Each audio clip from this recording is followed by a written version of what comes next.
Welcome to the Power of Macroeconomics. Lecture 1. An Overview of Modern Macroeconomics. Hi, I'm Peter Navarro, and I'm here to introduce you to the power of macroeconomics, one of the most interesting, challenging, and useful subjects that you can learn. At a personal level, macroeconomics can help answer questions like, should I switch jobs or ask for a raise? Should I buy a house now or wait until next year? Should I get a variable or fixed rate mortgage? At a business and professional level, macroeconomics can also help answer questions like, how much should I manufacture this month? And how much inventory should I maintain? Should I invest in new plant and equipment, expand into foreign markets, or downsize my firm? Macroeconomics can help answer these questions because it arms us with a new way of thinking about the world we live and work in. Indeed, this is the real power of macroeconomics. It helps us filter and sort and process all of the information we are bombarded with every day in the media. An interest rate hike here, a fall in consumer confidence there, coffee shortage in Brazil, or a drop in the Japanese yen. From a macroeconomic perspective, all of these seemingly unrelated bits of information reveal to us first patterns and trends, and ultimately courses of action which we might fruitfully follow, or ignore at our own peril.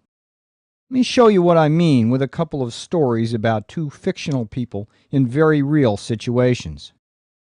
Jim Wells used to own a small, high-tech manufacturing business that made precision components for computer games. Every July, Jim had to decide how many components to produce for the upcoming holiday season, and every year he had simply doubled his production. Since he never had any trouble moving the inventory, Jim decided to do the same thing again, even though it meant taking out a big short-term loan to finance the expansion. Unfortunately, Jim's college studies in engineering never included a course in macroeconomics, so in making his decision, he missed some rather significant danger signs. For example, he had read in the Wall Street Journal that the Federal Reserve recently raised the bank discount rate and sold bonds in the open market. But Jim didn't see this as contractionary monetary policy that might trigger a recession. Instead, he just grumbled about the higher interest rate on his business loan. Nor did Jim see the recessionary implications of several stories on CNN reporting a fall in consumer confidence and a slight uptick in the unemployment rate. And even though Jim had noted a small blurb in Businessweek about Japan's shift towards a more expansionary monetary policy, Jim didn't have a clue that this would cause the value of the yen to fall relative to the dollar and give his Japanese competitors a big leg up. So Jim got caught with his proverbial pants down. By October, the Japanese had taken over half of a market that was already shrinking fast from the onset of a recession. By Thanksgiving, Jim found himself sitting on a huge inventory that he couldn't give away. And by December, he was unable to pay a huge loan that wouldn't go away. By June, he was bankrupt.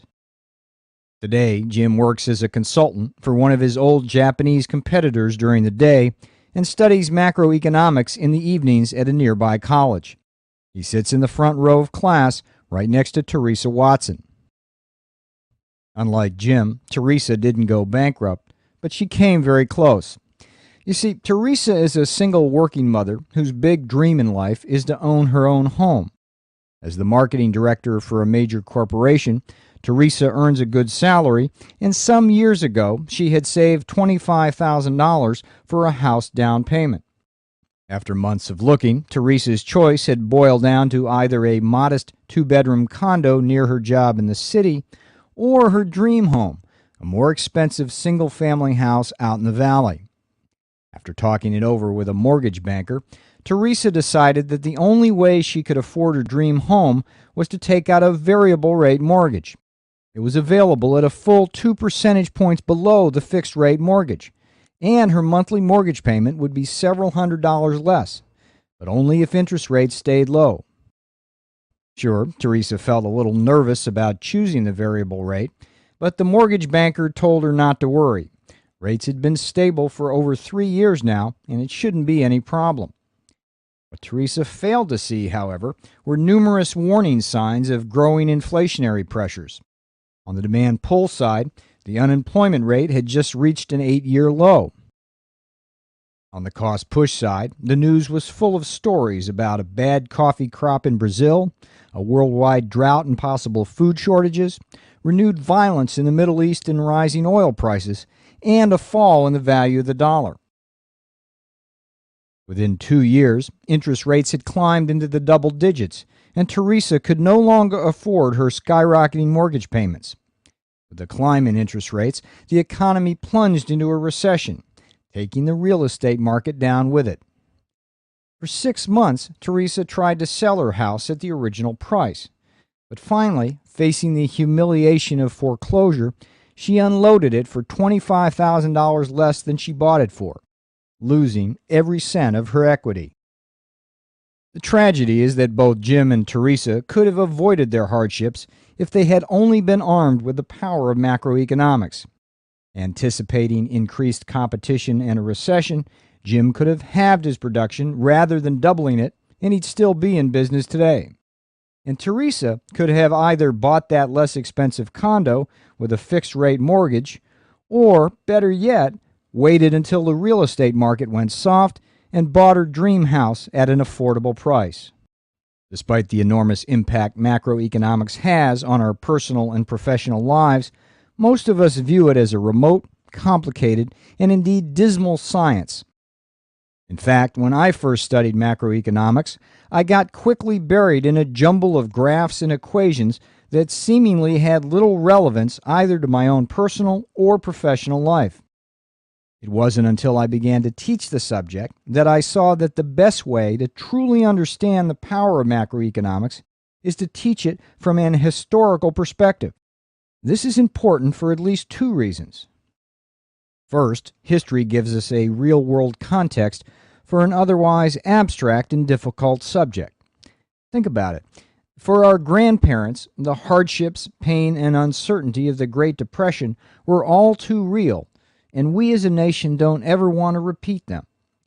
Nor do we want to repeat the economic stagnation of the 1950s, the stagflation of the 1970s, or the so-called jobless recovery of the early 1990s. The second reason to put macroeconomics in an historical context is to emphasize that it is very much an evolving policy science.